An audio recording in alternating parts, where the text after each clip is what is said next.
up, everybody? Welcome back to another edition of the 10-7 MMA. I'm your boy DS, and I'm here with my guy number one, Dino Bam Bam, What and up, D? also my guy number two, Harry with ProSchmoBets.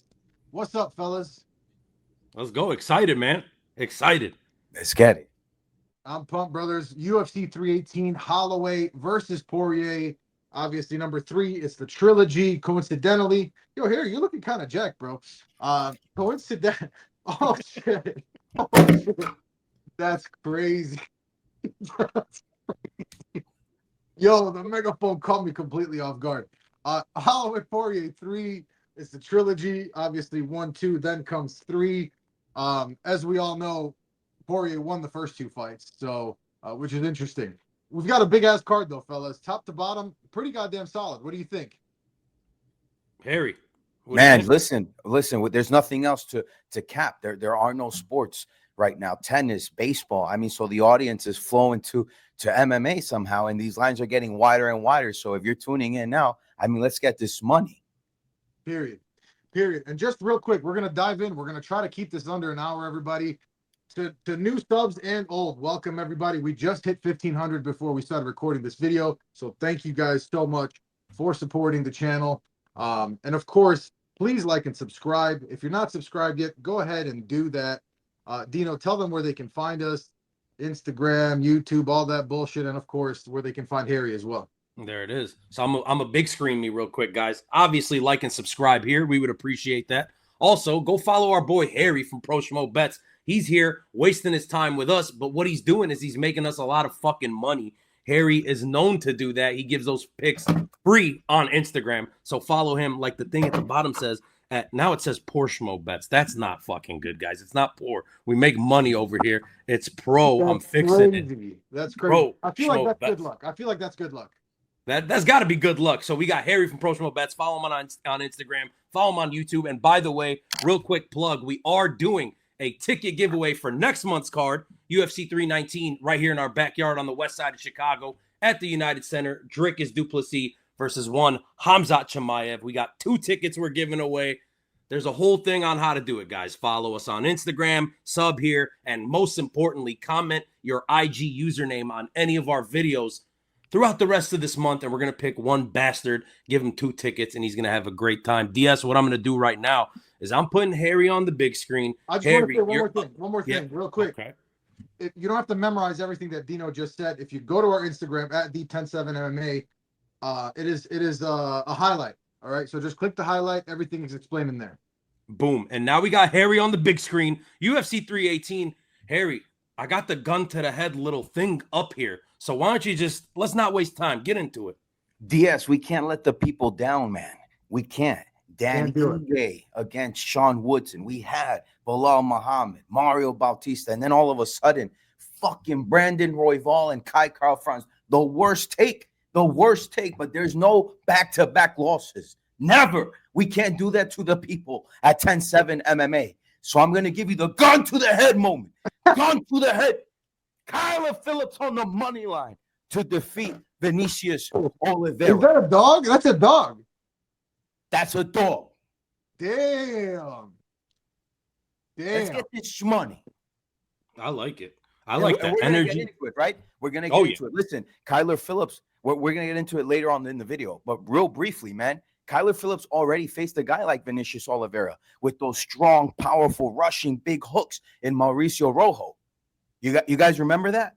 Of course. Absolutely. There we go. And Kyler Phillips is a strong grappler, one of the best in the bantamweight division, right? He's got that snappy jab, eventually follows up with the right hand, so on and so forth. We'll get into it. But Kyler Phillips on the money line, baby. Let's get it. And with all that space in the octagon, this is a 30-footer. This ain't the 25-footer at the Apex. Let's get this money. Period.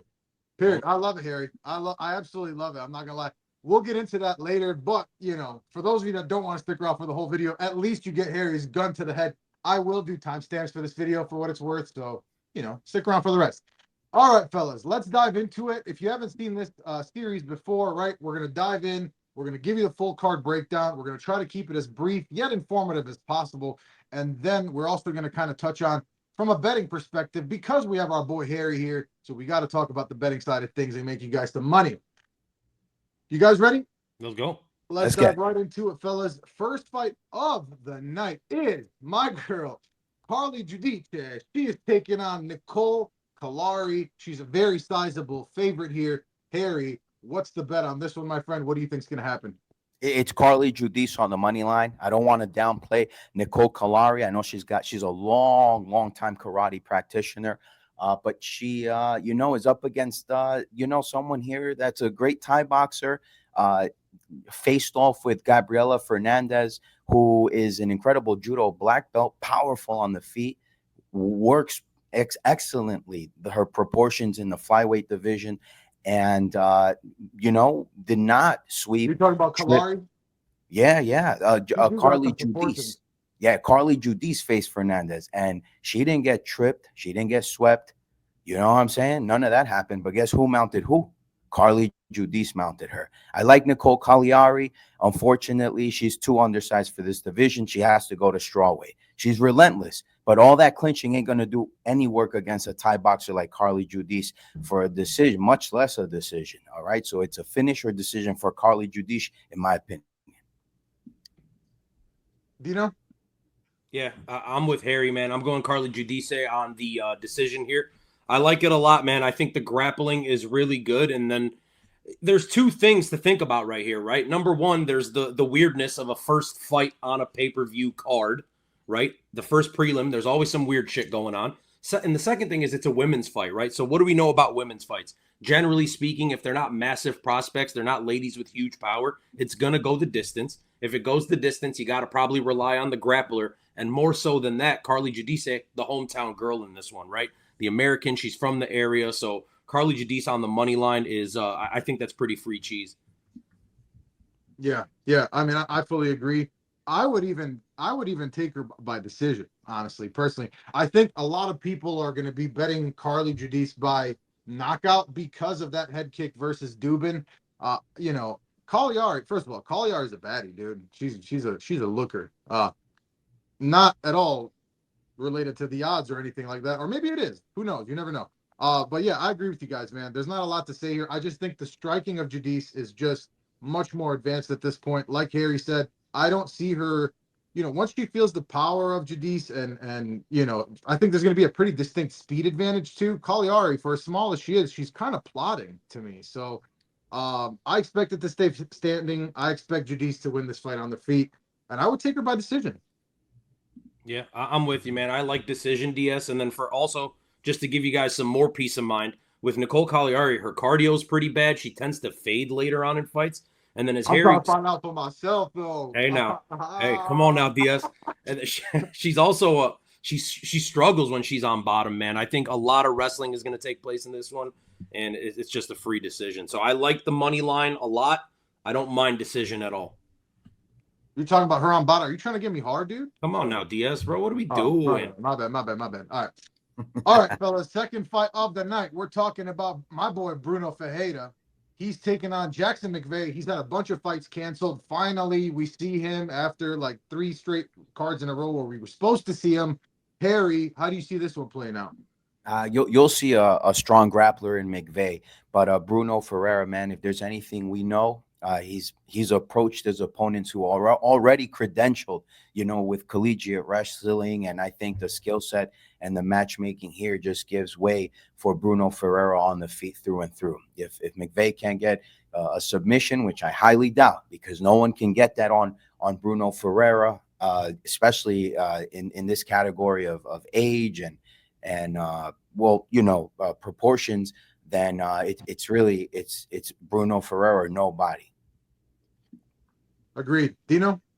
Yeah, I think Jackson McVeigh is going to surprise a lot of people, but this is a terrible matchup for him, right? So I have to go Bruno Ferreira to win this fight. The obvious pick seems like finish, right? Like double chance finish, either a KO or a submission. I don't mind. If you're going to use Bruno Ferreira as a parlay piece, go with the money line. But if you're going to do a solo bet, I don't mind decision, man. Jackson McVeigh, for what it's worth, is a very tough guy. He's very durable. He's very gritty. So I could see this not playing out exactly the way we think, it's going to. But Bruno Ferreira on the money line is a good parlay piece for me. Yeah, look, I just want to say, I think the grappling of Bruno Ferreira is being a little bit underrated. to be quite honest with you. I don't think he's like a schlub on the ground himself. I Yeah. think he's physically stronger. There's a very big power advantage here. I see a first-round knockout, and that's not a disrespect to Jackson McVeigh. I do think that there should be a place for him in the UFC. I just think it's like you said, a terrible matchup for him, and it's his debut in the UFC.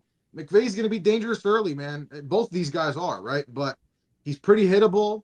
He, in the striking, he tends to overthrow at times too. I know that Fajeda does too, but I think he kind of like, I think he just like fits that style more, if that makes any sense. And I see him getting a first-round knockout, man. Again, no disrespect to McVeigh. If I'm betting, I like exactly what you said, Dino, except instead of like if you're parlaying it, do the money line. If you're doing a straight bet, I would take it by knockout. Yeah, and one thing that lends itself to what you're saying, DS, we got to think about is Jackson McVeigh for so many weeks now has kind of been in this depleted state, right? He was supposed to fight weeks ago. Point. Yeah, so he hasn't really put that weight back on, so he's been kind of depleted for a couple weeks. So maybe KO makes a lot of sense. Bruno Fajeda has nuclear power. Again, I don't love any of that kind of stuff on this. I just think Bruno Fajeda is a great parlay piece, though. Yep. All right, cool. Let's move on to the third fight of the night, which is fan favorite Ryan Spann. He is taking on Lukasz Brzeski. Harry, how do you see this fight playing out? Do you have an official bet on it? Lucas, we're talking Ryan Spann is the favorite, right? Minus 238. Yes. That's so unfortunate, man. Lucas got great Muay Thai, BJJ, Taekwondo, but Ryan Spann, I guess he looked all right at heavyweight. Yeah, a lot of people underestimated him. Listen, I got no bet here. I got no bet. This might be the first time I've ever heard you say no bet, Harry, but I do respect it because sometimes the best bet is the bet that you didn't make. Oftentimes, actually, think about it. Anyway, Dino. You know what I hate, DS? I hate Harry for stealing my thunder because I'm going no bet on this one either, and I kind of alluded to that in the quick picks that I did, right? It's Ryan Spann. It's obviously he should win. You look at this skill for skill. He's a better fighter than Lukasz Brzeski, who is not a bad fighter at all. He's a guy that's underrated. I know his record is 1-5, and that looks terrible. It looks awful. He's not that bad of a fighter. He, like Harry said, great striking. He's very technical. He is tough and durable until eventually he gets caught. But how do you trust Ryan Spann, right? While he is still massive for even the heavyweight division, he has great reach for the heavyweight division, but he's chinny, and we've seen him make so many stupid mistakes in his career. This is a no bet for me. Yeah, I got to stick with you, Harry. No bet. Make that 3 in a row, fellas. There's not a fucking chance I'm putting my hard-earned money on Ryan Spann. Listen, if we're talking purely on the fight breakdown level, right? I do think that Ryan Spann's going to win this fight. I think he's going to get the knockout. But inconsistent cardio, inconsistent approach to the fight game. What the fuck is his game plan? Like, I never know. You can usually tell what somebody's game plan is in the first round, or at least by the second round. I never know what the fuck Ryan Spann's game plan is. I cannot possibly trust him from a betting perspective. I think he's going to win this fight. This is one of the few guys I would pick him against, to be quite honest with you. No disrespect to Lucas. I could see this being a terrible fight. I could see it being a flash knockout. No bet on it.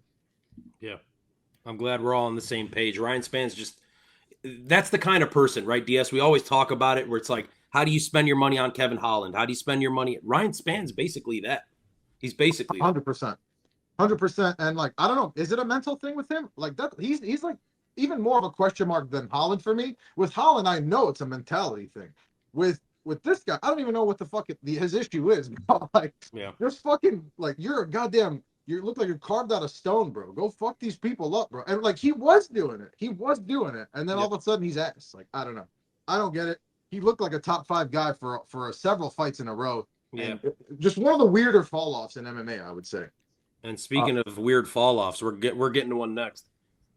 And what a perfect segue, because the next fight is Jimmy Crute, who is a very big favorite against Marcin Prachnio. Harry, how do you see this one going? Is there an official bet? Yes, relentless, man. This guy's been in and out of the gym, sparring with partners, investing in his camp. We're talking about Jimmy Crute. You know how he made out with Alonzo Menafield. Alonzo Menafield is just proving himself through the years, just better and better. And man, I just see it all on the ground, really.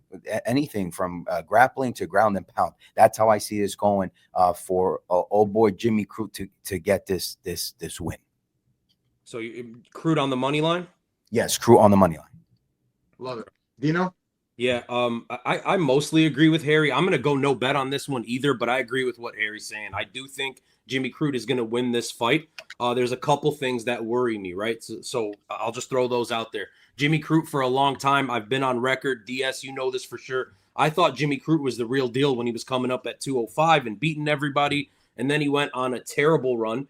And I think he's 0-2-2 in his last 4. While he looked amazing in that last one, and he's looked a lot better and more improved than he was 2 or 3 fights ago, where he was crying and took his gloves off, laid him in the octagon, and his team had to basically beg him to not retire. You know, he's looking a lot better than that. So I think his headspace is in the right place. I just don't know that I can trust him enough to put money on him yet. Marcin Prachnio does have some power, obviously a ton of experience in the striking. So that worries me a little bit. Official pick is Jimmy Crute, no official bet. Fully agree. Jimmy Crute is my official pick. I was not high on him. I've never been high on Jimmy Crute, to be quite honest with you. I don't know what it is for me. Like, I don't trust the striking. The gas tank is a big concern for me as well. Prachnio is going to be the better striker here for sure. Minus 240. I think the odds could be a little bit tighter, man. No official bet for me. But my pick is Jimmy Crute. Maybe I would do the money line. I can't, bro. I can't. You know what I mean? Like, yeah. Again, it's not a mentality thing. It's just like, oh, I'm retired. Like, I don't know. I just don't love that kind of shit. And if you watch this at all, if you watch this before, you know that I specifically, the mental side of the game to me is huge. I can't buy in. Yeah, fair. All right, fellas, let's move on to the next fight, which is Adam Fugit. Fugit, just kidding, Fugit. He's taking on Islam Dulatov, famously German. Harry, how do you see this going on? That's just a unanimous finish. Anything you want for Dulatov. That's just how this goes. We got to move on. Period. Dino? Yeah, it's minus 625 for a reason. Islam Dulatov is a finisher. He's notoriously a first-round finisher. I think Adam Fugit is a pretty good fighter, but I think this is a showcase fight, right? You get one of these new Dagestani guys, the new shiny toy, you throw him out there, you give him an easy matchup. He's going to get a first-round finish, and even if he doesn't, it's free cheese on the money line. Yeah, fully agree. Fully agree. Even at minus 625, I think he's a good parlay piece. I just want to say Adam Fugit is a guy that's really impressed me. Like, I thought he was ass when he first came into the UFC. The dude's fucking good, man. He is scrappy as fuck. And he's pretty damn good everywhere. But yeah, Dulatov, I think, is just going to be too overwhelming of a force for him in this fight. The odds speak for themselves. And they've grown, by the way. I think they were like minus four something last time I checked. Now they've swelled up to minus 625. So yeah, tells you everything you need to know. It's gone around 20 or 30 points in a day. Yep. Yeah. All right, fellas, let's move on to the next one. It's definitely at least slightly tighter odds. Barely. Is it? Yeah, just a little bit. I'm talking about Ateva Gutierrez. He is taking on Robert Valentin. Harry, are you betting on this one? And I'd hate to see that someone with combat sambo experience in what's his name? The African fighter? Cameroon? Ateva Gutierrez? Gutierrez, yeah. Mm-hmm. Man, Robert Valentin, man, he really wanted to showcase some striking. Very tired of, opponents like Ryan Loder, where, he's getting, he has to grapple with them. It's interesting. We just went through all this card, favorites, and I just have to go with Gutierrez. I know he has some very just not good defense, man, when it comes to the ground. But I've seen him use the wall, the octagon wall, and reverse positions. I've seen him in a wizard. I seen how he can survive those rounds with Valentin and go into later rounds or potentially finish him when the rounds start, because he is very strong in the first minute or so of every round when he's on his feet. I've seen this through his regional promotions, and also I have to take Gutierrez on the money line, but I'd love to see Valentin get the upset. What throws me off here in that he won't get it is his age. Whereas this young up-and-comer who potentially committed fraud with a birth certificate, I mean, because that's all you do. You just scan a copy of it and send it to the UFC. And the UFC is not the promotion that's gonna like sit here and dig in on that shit. So hell no, 23 years old. I mean, the guy's probably like 28. I mean, look at Jose Aldo. They're saying he's rumored to be 44, dog, and I believe it. He looks it. I'll believe that. Dino, do you have a bet on this? Yeah, I'm kind of in the same boat as Harry. Again, I don't love the odds here, minus 535. If we're looking at these young, undefeated type prospects, Ateba Gautier in the UFC is not my favorite of those prospects. I think he is very unpolished. If he actually is 26, 27, 28, and those rumors are true, that's worse than if he is, whatever age they're pretending that he is right now. Not my favorite prospect. And what a shame for Robert Valentin, right? As Harry alluded to, in the Ultimate Fighter finale, had to face Ryan Loder, who, by the way, Ryan Loder has promised us an interview at some point, DS. But Ryan Loder, a wrestling heavy style guy. After that, Torres Finney, who was doing absolutely nothing but wrestling. So now they give him a complete opposite matchup in a guy that is just a nuke kind of puncher, right? So they're giving him Ateba Gautier, not a great matchup. I feel bad for Robert Valentin. I guess Ateba Gautier on the money line. I'm not like stupidly comfortable with it just because I don't think he's actually that good of a fighter, but that's the pick and that's the bet. Yeah, look, I'm really not high on Ateba Gautier personally. I hate these odds. I was actually kind of close to picking Robert Valentin as my official pick, just in general. I'm not betting this fight. There's no bet for me. I just think Gautier is like, I trust you, Harry. I really do believe he's older. I think he's super raw still. I think he's very susceptible to leg kicks. Valentin's going to have a distinct advantage on the feet. Yes, Ateba Gautier is very explosive, but bro, when you're jacked like that and you're a big ass dude like that, like his cardio is not going to be great. If this fight gets past like a round and a half, I would consider live betting Robert Valentin on this for sure. I think that could be a fucking fat payday, to be honest with you. No official bet on this, because you can't really make it a live bet, an official bet. Depends how it goes. But I would really look out for that. Yeah, two things of note really quickly. Again, I like that you guys kind of agree with, or DS at least. I don't know if I understood exactly, Harry. I don't love Ateba Gautier as a prospect. I think he's good. I just don't think he's all that. And then the second thing, DS, I love the live odds there. And I'll also say this, like Harry was saying, we've been picking all favorites. The dogs are coming. Trust me, there's dogs moving forward. Period. Let's go. Let's move on to the next fight. And is there a dog here? Harry, Francisco Prado, minus 148, taking on Nikolai Veretnikov, making his UFC debut, right? I believe. Yes. Second fight. Second fight. Okay, my bad. That's my apologies. Harry, do you have a bet on this one? And if not, what is the official pick? Prado showcases all the striking, right? Leg kicks, a 2-3-3 to finish you against the octagon wall. Blah, blah, blah. What a great fighter. But he is undersized. Everyone's mentioning it. Everybody's talking about it. And they're still betting it. They don't give a damn. His opponent is not polished at all, man. That he needs to calibrate his shots. But he is a true welterweight. I'll tell you that much. Yep. Dino? Yeah, I don't like that Francisco Prado is at 170. It makes no sense. This guy is a 155er at best, a 145er otherwise. I know he's like a little chubby looking, but like, dude, you are short and stocky for this division. At the end of the day, I'm going Francisco Prado on the money line as a solo bet, and I'll tell you why. Nikolai Veretnikov, a veteran that, he's had his opportunities, right? He's had his opportunities in so many promotions. He's had so many fights where he could have got to that next level. He lost to Austin Vanderford in his UFC debut. Just so many blown opportunities for a guy that's getting on in age. I don't love it. I'll trust Francisco Prado. I think something needs to be done as I'm sitting here, fat in my air-conditioned basement. He needs to do something about his weight.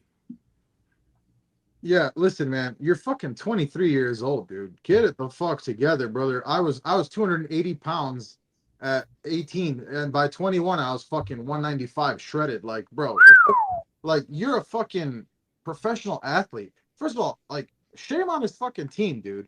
Why is this 5 foot fucking not? They say 5'10", he's like 5'8", dude. Why is this fucking 5'8" guy going up to 170? What logic does that make? What logic does that make? I hate it. I like him as a fighter. I really am not a Veretnikov believer. I'm certainly not an Austin Vanderford believer. Shout out PVZ though. But yeah, listen, no bet. I mean, I'm sorry. Francisco Prado is the bet for me, but come on, dude. Like, I feel like his coaching is letting him down, dude. Who's letting him like take these? Like, it makes no sense. I feel like he has the talent, and he's 23. He's 23 years old, man. Come on, manage this kid better. If he loses this fight, DS, I could see this being a guy that the UFC parts ways with, And he we'll see comes him back like 2 Yeah. years later. We'll see him back in the promotion if that's the case, because at this point he is 1-3 in the promotion. He lost to Jamie Malarkey, which is a terrible look. Lost his O to him. Then knocked out Ottoman Azaitar. Yeah, knocked out Ottoman Azaitar, which at the time looked pretty good. Lost to Daniel Zellhuber. Then he goes up to fight Jake Matthews, who's on a roll at 170. It's like, dude, that is not your weight class. Props for having the balls to take that fight. You know I love me some Jake Matthews, but man, I had pretty high hopes for this kid. Also, he's from Argentina. Like, there's not a lot of fighters from Argentina, man. Like, come on. Five of them. Huh? There's only 5. There's only 5, dude. Like, come on, man. This is your opportunity. And like, pure talent wise, he's what, top 2 out of the 5 of them? Like, 3. I like Ribovics, and I fucking love Kevin Vallejos. I think that kid is a future champion. You heard it here first. Damn. All right. I like Vallejos. I would put Prado, pure talent wise, slightly ahead of him, to be honest with you. But he's being mismanaged, man. Anyway, let's move on to the next fight, which is Marvin Vettori. He is a medium underdog to Brendan Allen.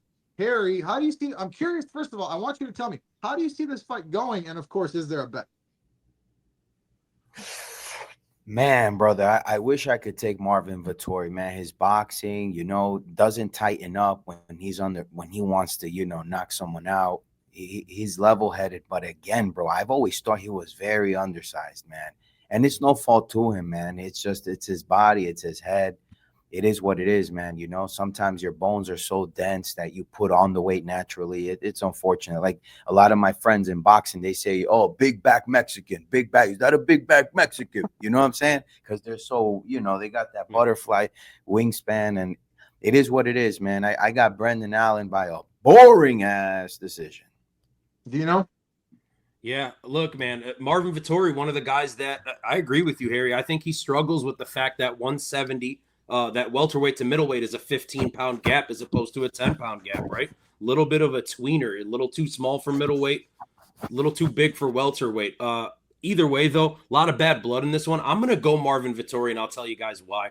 I don't like the headspace that Brendan Allen is in lately. That last fight was awful.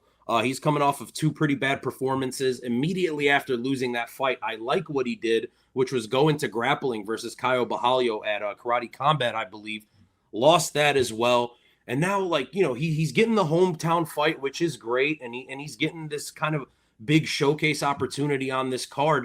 But what does it make you guys think that the UFC has him on the prelims at home? I think the UFC's kind of given up on this kid, and I think they might know a little more than we do. I don't like his headspace. I like Vettori's headspace because even though he didn't look great in his last fight, which was after a long layoff, he's dealing with the issue with his brother passing away. He's really mad at Brendan Allen for that casino fight. I like an angry Vettori, and it's not angry like he was against Adesanya where he can't control himself, or even angry against Paulo Costa where he did control himself. That was a hell of a fucking fight, by the way. That was a great fight. One of the more underrated fights. Yeah, awesome fight. I'm going Marvin Vettori, man. I just think he's going to be too strong for Brendan Allen, believe it or not. Even though Brendan Allen's going to be the bigger guy, I think just Vettori's anger and fucking, when Vettori's angry, I love me some Marvin Vettori. Marvin Vettori on the money line is a solo bet. Let's go. Marvin Vettori on the money line. Come on now. Look, man, I love it, Dino. I love that at least one of us picked Vettori. I feel so bad for him, dude. Like 19-7, like it's weird, man. Like he's fought the best of the best. He's a good fighter. Like it's like a Utah Jazz in the late 1990s kind of thing for me, right? I'm not saying he would be a champion in a different era, but like, dude, he's a fucking good fighter. He has a goddamn granite chin. He's got pretty good boxing. Like, he's got the best chin. He's got the best chin in the promotion, DS. I'm sorry? He's got the best chin in the entire UFC. Dude, absolutely. Because you have to give a plus to these guys at these heavier weight classes. Like, the shots that he fucking takes, like, and maybe that's to his detriment at times, right? Maybe the fact that he knows he's got a fucking granite chin, like, he eats shots, man. Now, Brendan Allen is not that dangerous on the feet, right? He's gotten better. These are two my boys, man. Harry, I think I might agree with you, man. I could see this fight being boring as fuck. I could also see it being very exciting. I think it's more likely it's boring, but I could see it going a lot of different ways. I want to pick Vittori, man. I just don't see it, dude. I just don't see it. I see a fight where he kind of just like he keeps pushing forward, but the grappling exchanges just win it for Brendan Allen. I think at some point we are going to get to the ground here, and it might be because maybe Vittori drops Allen, right? I want to pick Vittori, man. I really do. I want him to win. Like, I feel like he deserves a goddamn win, especially with all the things going on in his life. I'm gonna pick Brendan Allen on the money line, and that's my official bet too, man. It's unfortunate. I wish it wasn't. I want to do one thing here, real quick exercise. Who's better on the feet between these two? Marvin Vittori. Who's got more power between these two? Marvin I would Vittori. say, like, man, I don't know, dude. Logic would say Vittori. Also, I don't think I think you're overblowing how small he is. He's 6 feet tall and 180 Yeah, 100%. He's Like, not he's like a tiny guy. for the weight class. I want to say Vittori, but like I think like if my logical mind takes over, it's kind of equal in the power department. All right, and do you see Brendan Allen out wrestling Marvin Vittori? We know the jiu-jitsu's better. Do you see him out wrestling him? I don't necessarily see him out wrestling him, but I think he's much more likely to find a dangerous position, even if he ends up losing the wrestling exchanges. He's definitely more of a finisher, DS. You're right. I mean, he's definitely more of a finisher than Marvin Vittori is. And so not just a finisher. I just think in general, like the wrestling is one thing, but I think the jiu-jitsu is gonna be a problem, man. And of course, that's what you got to consider. But last time out, what we saw was Brendan Allen in great jiu-jitsu positions, being an asshole and giving those up by hunting for stupid things. So that's where I'm kind of at. I'm not trying to change anybody's mind. I'm just letting you know where I'm at. He's just mentally, he's a fucking checked out fighter, man. And again, like you said, two my boys, I like both of these guys a lot. While they're both tough to trust, I just trust Marvin Vittori a bit more. A guy that's at least been to that pinnacle, which is fighting for a UFC title, where Brendan Allen will never reach those heights. Man, I don't think you can say that. I think at their peak, they're pretty close, man. Brendan Allen will never fight for a UFC title. Fuck you, dude. No, I'm just kidding. All right. All right, let's move on to the next fight, which is Kyler Phillips. And if you watched the beginning of this video, like and subscribe, follow Harry from ProSchmoBets, do all that shit. Kyler Phillips, plus 124, taking on Vinicius Oliveira. Harry, you already told us, but please elaborate. Oh, man, that guy's, in and out with a snappy jab. He follows up with the right hand, lands an elbow from a clinch break. We know that he uses his spacing really well, great lateral movement, strong grappler. At the MMA lab, everyone rumors him to be the best grappler there. I think him versus Brandon Royval in sparring matches, he works him, with his volume, with his speed. We know he's technical, sets up his angles, has strong counters. He has kicks for damage and control. I know that he does some very quirky things like spinning elbows and dumb shit that wears out his cardio. But at some point, the coaches at the MMA lab and his partners, Marcus McGee, all these boys are going to definitely tell him like, yo, dog, if you just tighten up your shit, your shot group, you're going to be all right, man. And I think this is a fight to show that, especially with someone that, he's just as fast as or with, right? And yeah, man, there's a lot of things there for him in his arsenal. He's got a good head kick. We know he's already fought someone like Vinicius who's coming forward, pressuring you, opening hooks, trying to tear your head off. And the only difference is that Vinicius does not have round 3 cardio. And if we're having someone get sticky and distribute their weight well, winning a whole round on the ground, I think Kyler Phillips is a slam at the plus 3.5. What is it? Minus 140, minus 180, or a slam on the money line at plus 150. Do you know?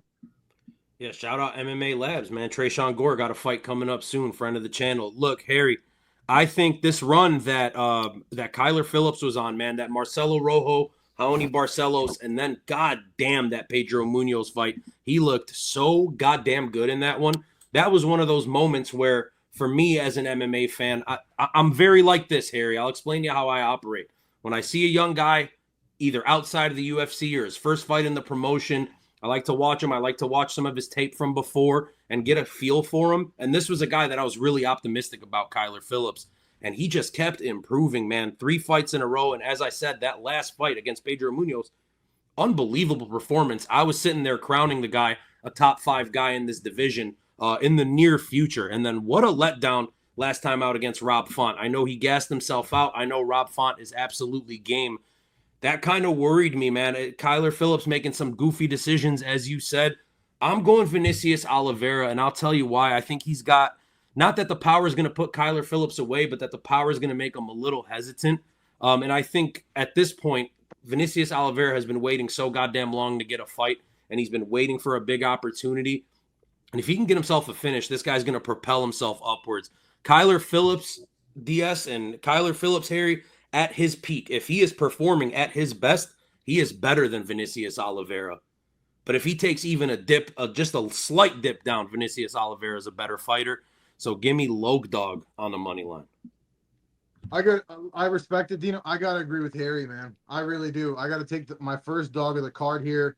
Look, I was really, really in on Kyler Phillips, and then he had, a lackluster performance or two here and there, and then I was like, He debuted in the UFC in 2020. That's fucking 5 years ago. He was 25 when he debuted. He was like in the mold of a Peyton Talbot, right? In terms of the hype that he's getting. This young guy, he's got the look, right? He's got the style. And then what? He had one like not even bad loss, and then people just wrote him off. My biggest qualm with him, man, if I had a bone to pick with him, and I do, is I just wish he was more active, man. I really, really just wish he was more active. He's 30 years old now, which is kind of crazy. Like, when I saw that, I'm like, damn, is he? Like, he still feels like he's like 26, 27 to me. I'm taking him, man. I just think he's overall the better fighter. I do understand what you're saying, Dino.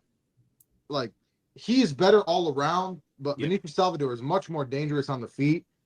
I just think the movement of Kyler Phillips is going to be too dangerous. And I got to be honest, man, I'm not a big Vinicius Salvador believer. Vinicius Oliveira believer. I've never been a big believer of him. I really haven't. I don't know what it is. I think he's just a little bit overrated. I know he's got some great wins, some great knockouts.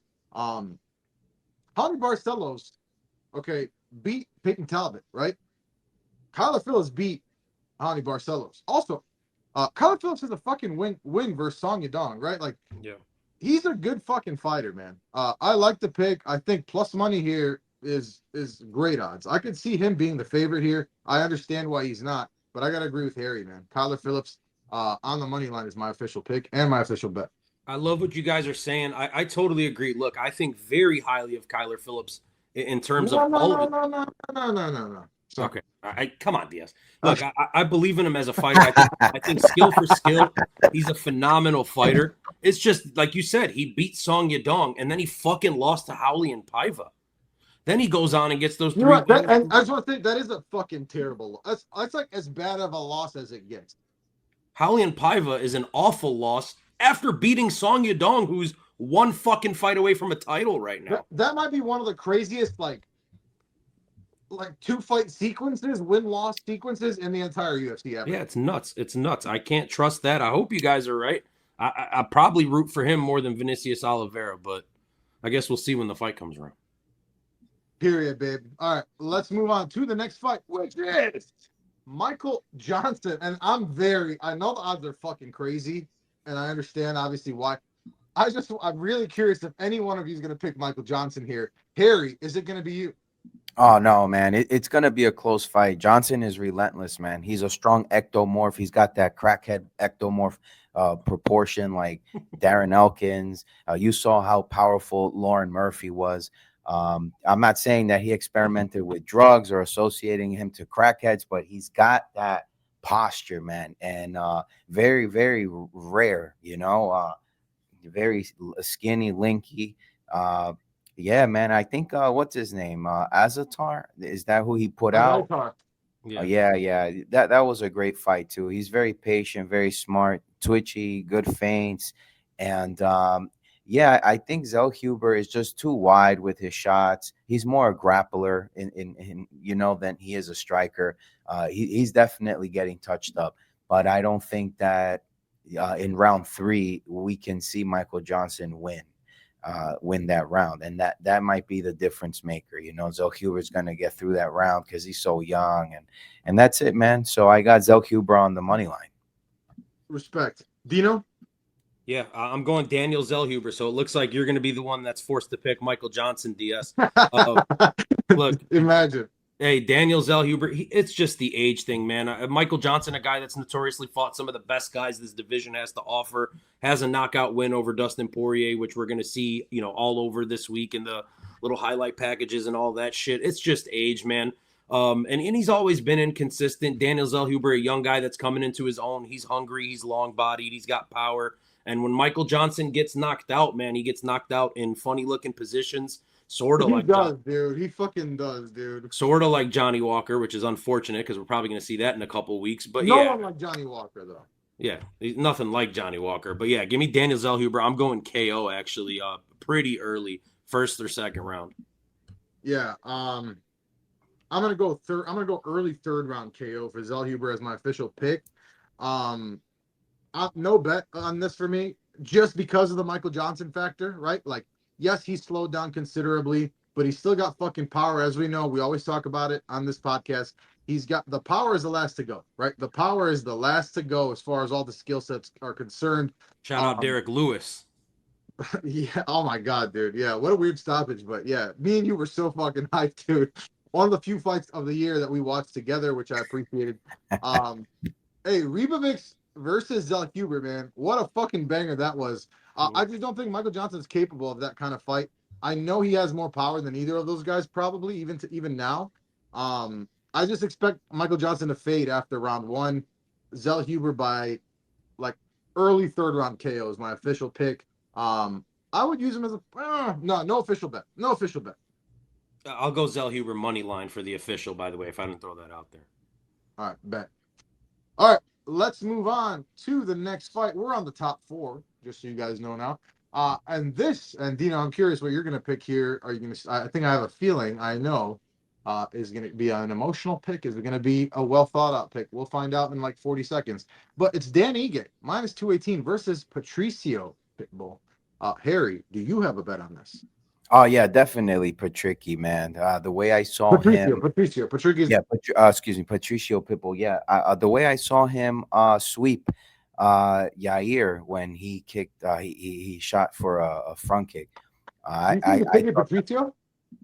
Say again. You're picking Pitbull? Yeah, Pitbull. Yeah.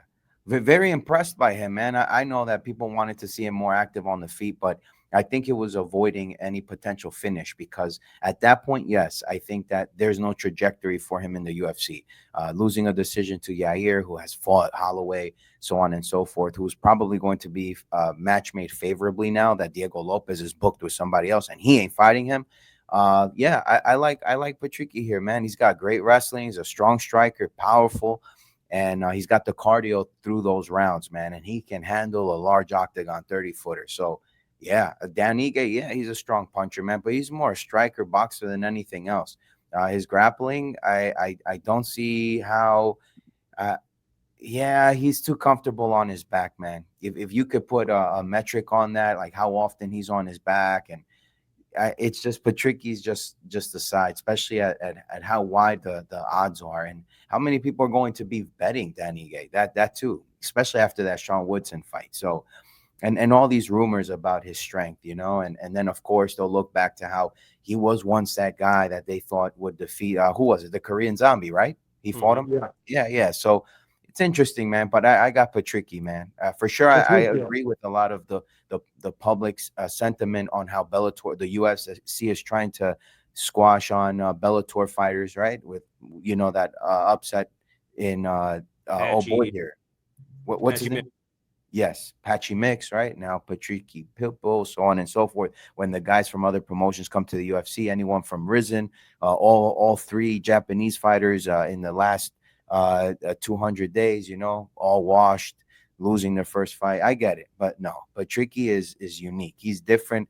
He's coming off a strong. He has his own gym. He's got powerful Olympic wrestlers there who he trains with. Cejudo, Captain America. So many. He's got a great team. There's no way Dan Ige can equal or match. Absolutely not. I appreciate him.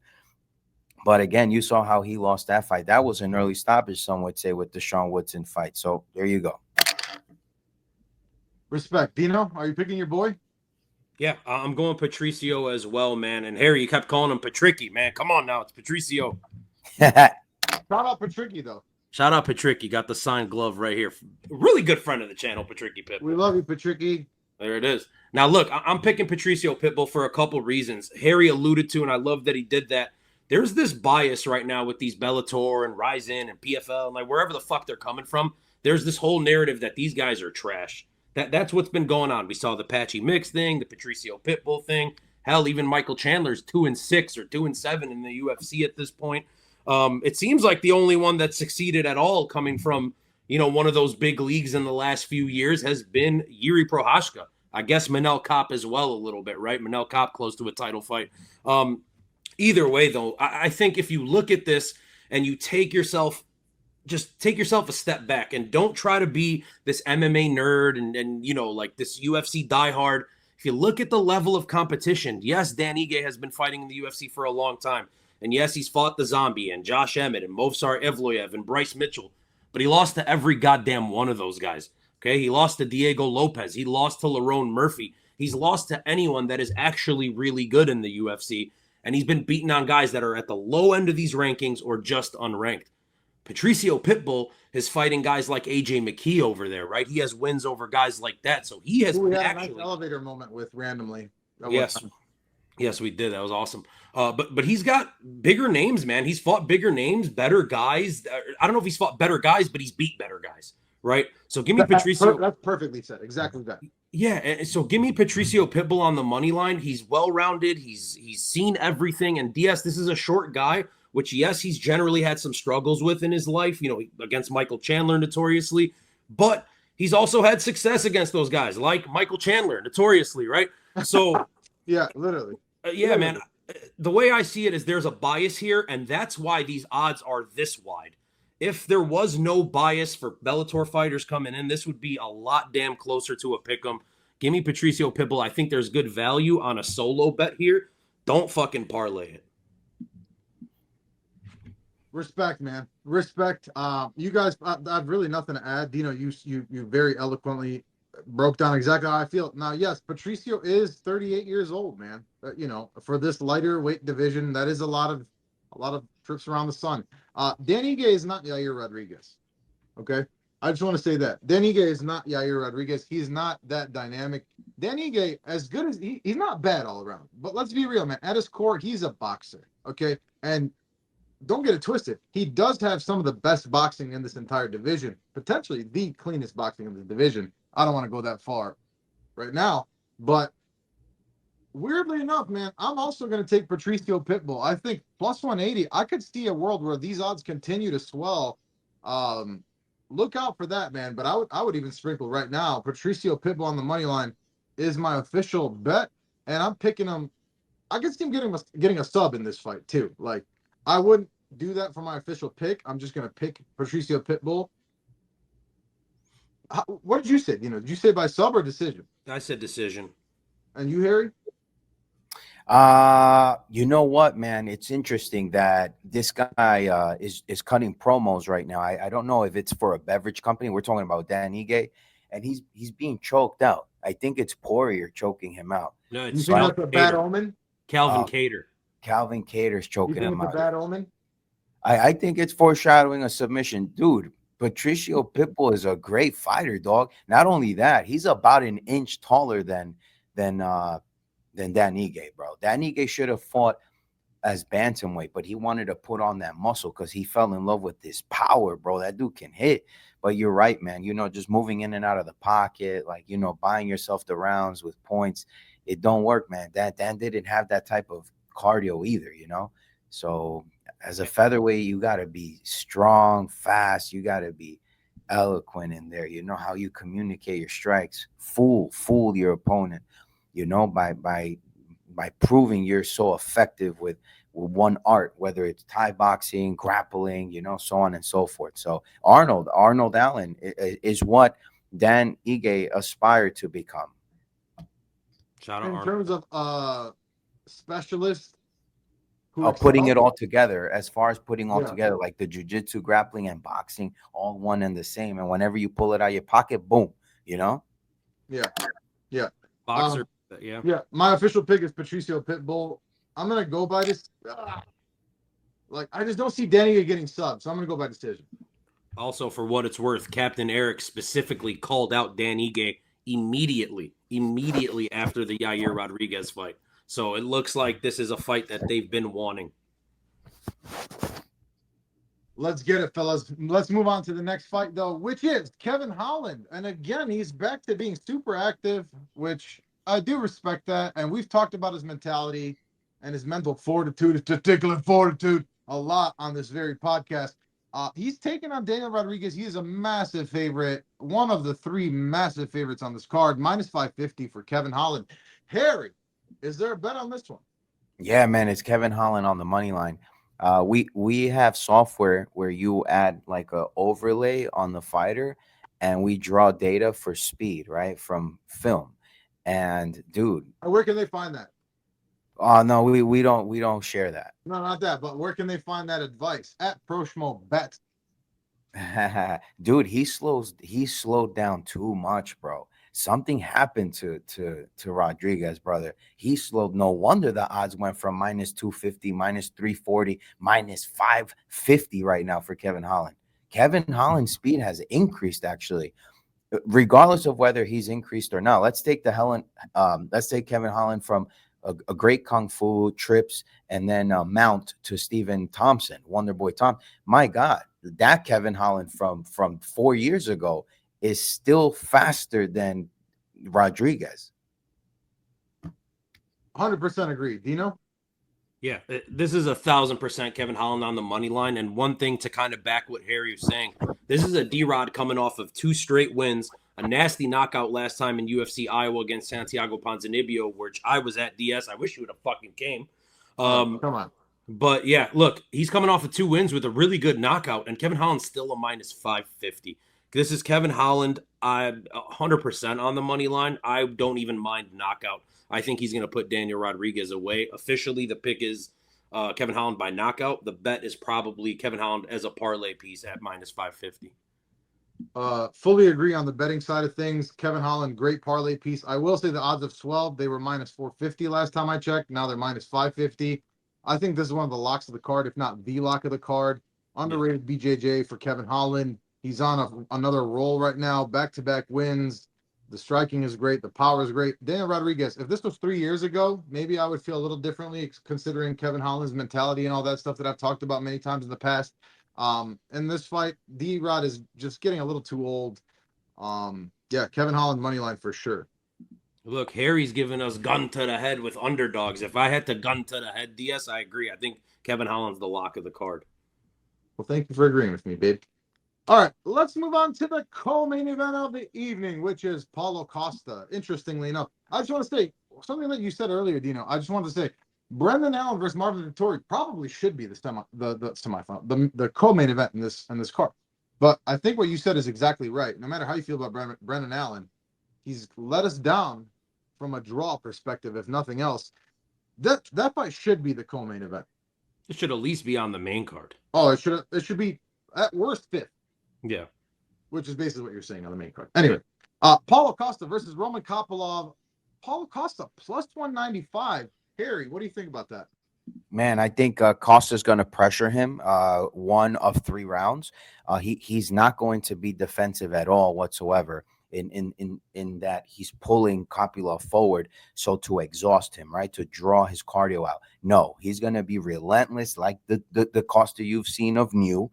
And I think he's going to get a takedown, man, to buy himself around. That Kopylov is trash on his back, you know, and I think that he's got the kicks. He's got it all, man, Costa, to get through a decision where I hope the judges will give it to him. That's I mean, Kopylov is his age. So what prime fighter are you taking? Why wouldn't they give it to him? Come on, Paulo Costa is the much more marketable fighter. I would say, if he's on a win streak, he's a top 5 marketable guy in the UFC. And who did he lose to, brother? Sean Strickland, okay, an incredible jab, work rate, volume, and then who else? Who was Robert Whitaker? Like, come on, dog. That guy's a wrestler who's potentially bringing down the Ritter. You know, something that may set up a Bo Nickel fight eventually down the road, maybe a year from now. You know, to face off with Whitaker. Who knows? But you know, Paulo Costa's not washed. I hope you're right, brother. Dino? I agree with Harry, and I am official betting Paulo Costa on the money line. Look, I think when you consider everything here, Roman Kopylov is a specialist, right? He is a striker, and he's a damn good striker. He does have some good power, but he is very one-faceted. If we do get to the crown, Paulo Costa, again, not notoriously, especially as of late, a guy that wants to take the fight to the ground, but he is a black belt. Paulo Costa is a grappler at heart. You look at him, you see he's jacked, and you think he's got all this knockout power, and his power might even be a little underrated. But he needs to take this fight to the ground and win it. And I think the most important thing here, DS, alluding back to what you were saying, he's potentially a top 5 most marketable guy in the promotion. And it's a make or break situation for Paulo Costa right now. You lose this fight to Roman Kopylov, nobody gives a fuck about Paulo Costa anymore. Nobody gives a fuck about the secret juice. Your jokes become stupid and stale. So you got to win this fucking fight. And I think he knows that. He's been calling out Khamzat Chimaev looking forward after this fight, saying with or without the belt. I think he's assuming Khamzat beats Dricus, and maybe this fight is his way into a title fight. Paulo Costa, this is the most motivated I've seen him in a long damn time. And I'm hoping it's not just hyperbole and bullshit, which is what we're used to from Paulo Costa. So give me Boachinia on the money line. Listen, man, one of my favorite fighters in the UFC. He's really grown on me, Paulo Costa. I just have to disagree with you guys, and I hate to do it. I really, really hate to do it. And really, I especially disagree with, I really disagree with both of you. Like, I don't buy in. I think that it is hyperbole, Dino. I think it is hyperbole of what he's doing. And I just don't see it, man. Like, and it's unfortunate that I do. I feel about this fight from like a genuine like feeling standpoint, how I feel about the Vettori fight. I want Paulo Costa to win this, and he is so much more marketable, and he's handsome, he's jacked, like his English has gotten better. He should, like, Roman Kopylov is as unmarketable as it gets. Let's be fucking honest. I just don't trust it, man. I just can't trust Paulo Costa. I see a similar fight where he takes some shots and he tries to do some crazy shit, like going on, like, you know, like in the Luke Rockhold fight. I just don't think it's gonna work. I don't see him drawing Roman Kopylov into that kind of fight. And no bet for me as far as a betting perspective. My official pick is Roman Kopylov, though. Unfortunately, Yes. What if I tell you? And you let me know what you think. What if I tell you that Alex DiChirico sold for that knockout finish from Kopylov? Made his bank, and then UFC found out and cut him. How would that change your mind at all? It would not, but I get what you're saying. You know what was the way I'm seeing it, man, is that Anthony Hernandez fight is really telling with Roman Kopylov, right? It's a heavy grappler, and we know Paulo Costa is probably not going to implement an Anthony Hernandez fight style, which is another guy that's so goddamn one-dimensional in the grappling, but it exploited a massive weakness. And it's like, if you're a guy like Paulo Costa who needs this to stay relevant, who needs this W here, why not just take that approach, right? I think he will go to the grappling, Harry. I believe that he will. And I don't think that, I mean, yes, Roman Kopylov has the power, but we've seen Paulo Costa take shots from Yoel Romero. We've seen him take shots from some studs. And he was able to out-wrestle Luke Rockhold, an American wrestler. Yes, it was Rockhold in his later years, but, you know, to me, that's kind of telling. I think we lost DS for a little bit, but I'll just screen us two here until he's back. So me and you are going Paulo Costa on the money line. You're betting that, right, Harry? Yeah, definitely. Yeah, absolutely. I hope DS shows back up, but I'll move us forward. Is he back? He's not back yet, no. But Harry, it's the main event of the evening. We got the Blessed Express, the BMF champ Max Holloway taking on Dustin Poirier for the third and final time in Dustin Poirier's career. He is retiring after this fight, Harry, or so he says. Let me know what you got on this fight. Man, you know, Max Holloway is an incredible fighter, brother. Gifted in that he can switch stances, right? From southpaw, orthodox. And one of the things that, help him here favorably is not only his volume, his speed, his footwork, but his size. We're looking at a lightweight Max Holloway who fills in very well, who has a strong jab, power in it. Finally, you know what I'm saying? Rather than 2-3 jabs, the volume makes up for strength, right? At featherweight. Here, he's strong with all the volume. And if we think about this politically as well, I did want to take Dustin Poirier because Dana White made it very clear that he wants to retire the BMF belt. So one thing I thought initially was that Poirier would win the fight. And then I said, well, what if they unretire the belt in the future for a fight like John Jones or Pereira? What, the BMF title? At the White House. Yeah. They'll like the BMF title? Dana wants to retire. He's been saying it for the last 60 days, here and there. How do you feel about it? What do you think? Should they retire it? Well, I understand it's gimmicky, but he got through that. Like, he was able to swallow that pill. What I think he does not like is who the father of that belt is, really, man. And that's George Masvidal, right? With Icon FC, so on and so forth. Nate Diaz, right, as well, right? So he just does not like those associations. So I think that he just wants to do away with it. Wait. Okay, go for it. Sorry, you were freezing out for a second. Yeah, no, I think he wants to do away with it. And the White House, man, you could have McGregor versus Holloway for the BMF belt, right? I think McGregor texted Dana and said, hey, I want Holloway. I want that rematch with Holloway. Give him the opportunity. If he wins the belt again, we could set that up. And if McGregor don't show up, then you could do, John Jones and Pereira, or John, so on and so forth. I just think that they'll retire the belt here with Holloway somehow, or hold on, depending on, what they can match make. But Dustin Poirier leaving graciously too, knowing how the UFC applies that Taoist philosophy, that realism, because of Dana White. In that, I say that Dana believes that a loss is a gracious win, and I think what better in than the right circumstances. Yeah, you know what I'm saying? So even if it went to decision, I really don't think that they're giving it to Poirier, man. And not only that, but you got to follow the money too, man. The money also has a narrative, and that's too many bets, brother. The whole world is betting Poirier, bro. Remember, there's no MLB, there's no NBA, there's no tennis. The whole world is betting this weekend on Pacquiao against Mario Barrios, and they're definitely going to take that on a parlay with Dustin Poirier at plus money, So that's just what I think, man. And I think Max has the skills for this too, man. He's got the skills for this. Ain't nobody taking Max down, man. There's ways too. I think when McGregor and Poirier fought, McGregor's got that lead leg that he could chop down. There's always exploitables, right? Holloway doesn't have much exploitables, bro, and he is not getting grappled.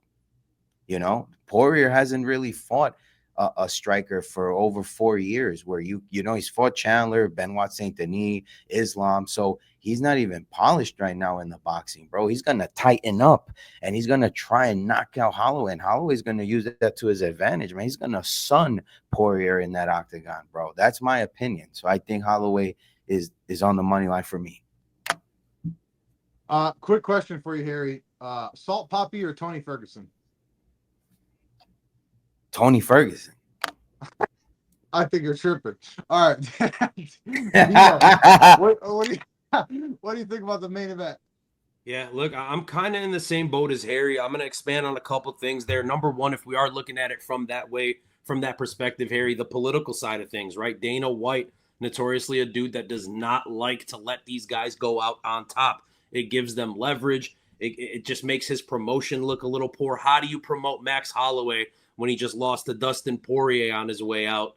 And now Max doesn't have shit. The BMF belt is just, gone and again. Not just Max Holloway. It's Max Holloway who 2 fights ago had the greatest moment in UFC history.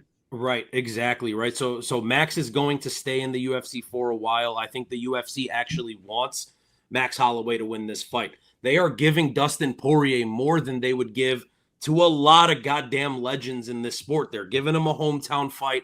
They're giving him a quote unquote winnable fight, a guy that he's beaten twice, and they're sending him off the right way in their opinion, right? The right way doesn't have to mean winning.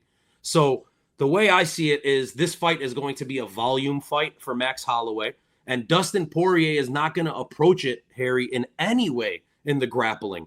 Yes, we know the jokes. He'll probably go for a gilly or two. I doubt he gets that on Max Holloway, but he's not going to fucking wrestle. This is a BMF fight for his last fight of his career. He's being walked out by Lil Wayne. He's coming out there to put on a show for his Don't last ever say time. Little Wayne. Lil Wayne, baby. Wheezy F, baby. And the F is for? Freak my biscuits. There it is. Look, he's coming out. Lil Wayne's walking him out. He's in front of his home crowd, his wife, his daughter, his family. Fucking DC's gonna be hyped up for him. He's coming out there to put on a show. You don't go out for a BMF fight and fucking wrestle. Pumped. You don't come out and wrestle, so he's not wrestling. Here's what's gonna happen. It's gonna be 5 rounds of great kickboxing. Every 2-3 shots that Max Holloway lands, Dustin Poirier will land one, and it'll probably be more significant than the 3 that Max landed. But volume is going to get us to the point where Max wins this fight via decision. And if it's in any way close, they're giving it to Max. I agree with Harry. I would like to see Dustin Poirier go out on top. I like him, but I love Max Holloway as well. Give me the Blessed Express and steal. Oh, you think? Yeah. Here's what I think about it. Woo! I think Dustin Poirier is going to win this fight. Hate to disagree with you, ladies. Hate to disagree. I just do think that the Cajun Sensation is gonna win this fight, brother. Shine bright like a diamond, type shit. Like I'm all in. I'm all in. And rest in peace to that fat fella. And like as a former fat fella myself. Listen, man. My official bet on this is actually the over 4.5 at -160 currently. That's my official bet. I don't see this fight going to a finish. I certainly don't. I know we're gonna get this moment. I know we will. By the way, have you seen that Holloway's new fucking logo? It's like the finger put. That shit's fucking sick. Whoever designed that, big ups to you, my man. But yeah, listen, dude. First of all, Dino, what you said. There's no fucking chance. There's no fucking chance that this fight is going to the ground. Absolutely not. There's 0% chance. 0% chance that Dustin Poirier, listen. Let me take a step back, man. All right. My fellow millennials, okay? We've been blessed. All right. I don't know if you're a soccer fan. We got to experience Cristiano Ronaldo. We got to experience Messi. Okay. We got LeBron. We had Kobe. Okay. I'm a 90s baby. I'm a 90 baby. Damn near an 80 baby. But let's not go there. I don't remember Jordan. Okay. But like we've been blessed, man. And if you're a fan of this sport, no matter how you feel about him, Dustin Poirier, one of the greatest non-official champions, probably the greatest non-official champion of all time. Okay. Especially as men, we have to give flowers to the fellas while they're around. Okay. Dustin Poirier, one of the ghosts of the sport, man. One of the fucking ghosts of the sport. Paid in full, baby. Paid in full. Okay. I love me some Dustin Poirier. I love me some Max Holloway. Look, I get what you guys are saying and what you said, Dino. Like, you know what it reminds me of, Dino? What is that? The Montreal Screwjob. And it's not the first time that I've talked about this, the Montreal Screwjob, on this very podcast. Like and subscribe at the 107 MMA and ProSchmoBets. But why did the Montreal Screwjob happen? Right? It's because Bret Hart was leaving, and Vince McMahon didn't want to let Bret Hart leave with the title. Because you just don't do that. Because then there's no lineal champ, right? So that's why the Montreal Screwjob happened. Okay. I think I get what you're saying. I get what you're saying. Like you can't just walk off into the twilight, and this is a BMF belt, right? So it's not the same weight, but still, man. Like I don't know. I think it's gonna be a boxing match. You said a kickboxing match. I don't even see it being a kickboxing. I think it's gonna be pure boxing. Max will throw a couple. Okay, fine. He'll throw a couple leg kicks, maybe a couple teeps. Like he'll do some of that spinning shit he was spamming against Gaethje. He broke his not nose. Gonna work against Dustin Poirier, bro. Connor called. shooting, selling ass bitch. That's what Connor called him, right? Do you think Connor sent a text to Dana for a rematch with Poirier at the White House then? I think he probably sent them that dick pic, Harry. And honestly, look, good for him. That right. Good for him. You know? But yeah, man, I'm gonna take Dustin Poirier. All right. I'm not making my official bet. I'm not picking somebody as far as betting wise. I'm gonna go over 4.5. I just don't see a finish in this. Over 4.5 at minus 160. I think that is good fucking odds. I really like that, to be honest with you guys. My official pick is Dustin Poirier by decision. I'm just very excited to watch this fight, man. Very excited. Let's talk about two quick things. Harry, I like what you asked. Conor McGregor, right? I know at this point we got to stop fucking talking about Conor like he's coming back. He's and I want to say, Dino, we've been saying for 2-3 fucking years that he's not fighting ever again, and we've not been wrong. We've not been wrong yet. And also, we were at his last fight. And as we walked out, if you recall, I said he'll never fight again. But anywho, we're at 264 saying that shit. But Harry, I get, like, I don't want to keep talking about Conor McGregor and coming back because it just looks like it's not happening. Every weekend he's with some new fucking lady doing his thing, and he's on the snow, and he's on the fucking Irish. Lady is like a generous term, babe. I'm saying, and he's on the Irish whiskey and all this bullshit, right? Conor doesn't look right now.